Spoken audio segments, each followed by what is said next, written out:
The next war may happen soon, and this time we have to fight this battle together.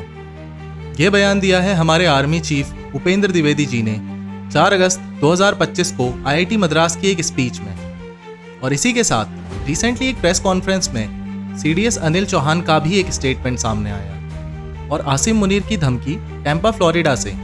तो क्या ये सब signal कर रही है कि अब वॉर ज़्यादा दूर नहीं है? चलिए जानते हैं।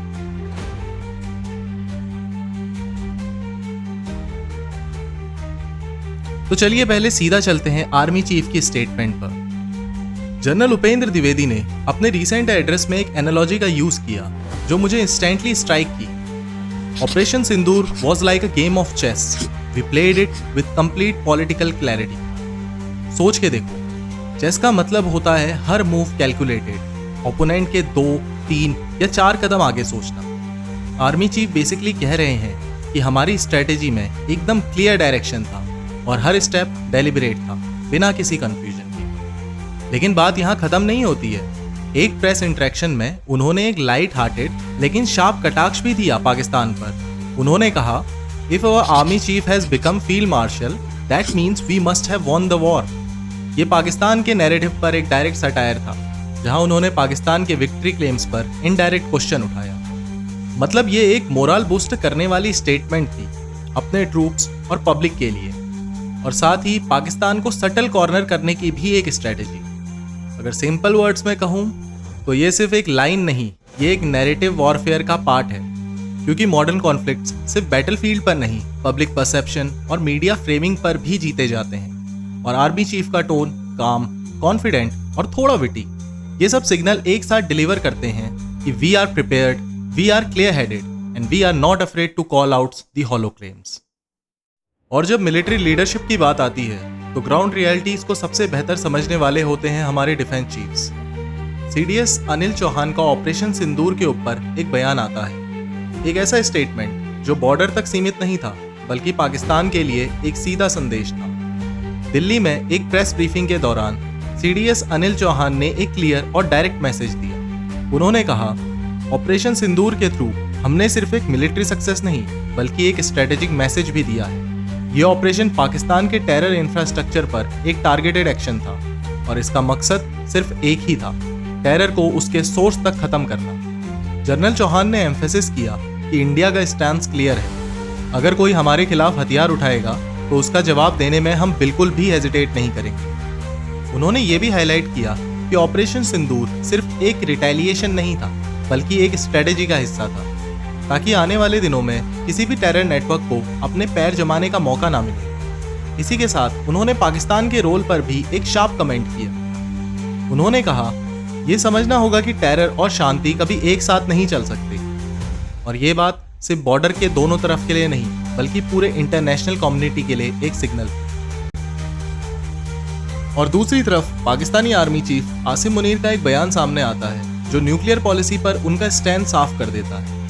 10 अगस्त 2025 टैम्पा फ्लोरिडा, एक प्राइवेट डिनर और एक सिलेक्टेड ऑडियंस के सामने पोडियम पर खड़े हैं पाकिस्तान के आर्मी चीफ आसिम मुनीर। जो लाइन उन्होंने बोली वो एक शॉक वैल्यू की थी, we are a nuclear nation, if we think we are going down we will take half of the world down with अस।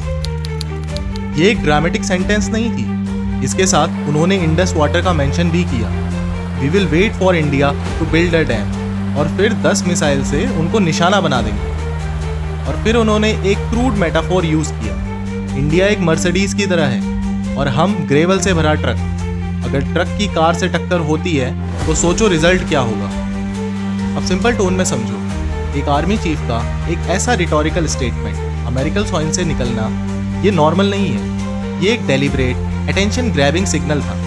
और इसके 3 इमीडिएट लेयर्स हैं जो हमें समझने होंगे। पहला लेयर, ऑडियंस और ऑप्टिक्स। मुनीर ने लाइंस एक क्यूरेटेड डायस्पोरा सेटिंग में बोली, जहां कैमरास लिमिटेड थे लेकिन वर्ड ऑफ माउथ और सोशल मीडिया लाइटनिंग फास्ट। ऐसे स्टेटमेंट डोमेस्टिक पब्लिक के लिए एक मोरल बूस्टर का काम करते हैं। देखो, हमारी फौज बिना डरे खड़ी है। साथ ही ये इंटरनेशनल ऑडियंस को भी एक मैसेज है, पाकिस्तान अभी भी स्ट्रेटेजिक रेलेवेंस रखता है और अब जरूरत पड़ी तो बोल्डली रिस्पॉन्स करें। दूसरा layer, escalation signalling. Half of the world down with अस जैसी न्यूक्लियर लैंग्वेज सिर्फ रिटोरिक नहीं, वो इंटरनेशनल नॉर्म्स को भी टेस्ट करती है। जब कोई न्यूक्लियर आर्म्ड स्टेट पब्लिकली ऐसे मेटाफोर्स यूज करे तो नेबरिंग स्टेट्स और ग्लोबल पावर अलार्म्ड हो जाती है। इंडिया ने इसको रेकलेस बोला और डिप्लोमेटिक चैनल से प्रोटेस्ट किया। ये न्यूक्लियर क्रेडिबिलिटी को भी अंडरमाइन करता है, क्योंकि ऐसे हाइपरबोलिक थ्रेट से स्ट्रेटेजिक स्टेबिलिटी को नुकसान होता है। मिसपरसेप्शन, मिसकैलकुलेशन और एक्सीडेंटल एस्केलेशन जैसे रिस्क बढ़ जाते हैं। तीसरा लेयर, वेपनाइजिंग रिसोर्सेज जैसे कि वाटर।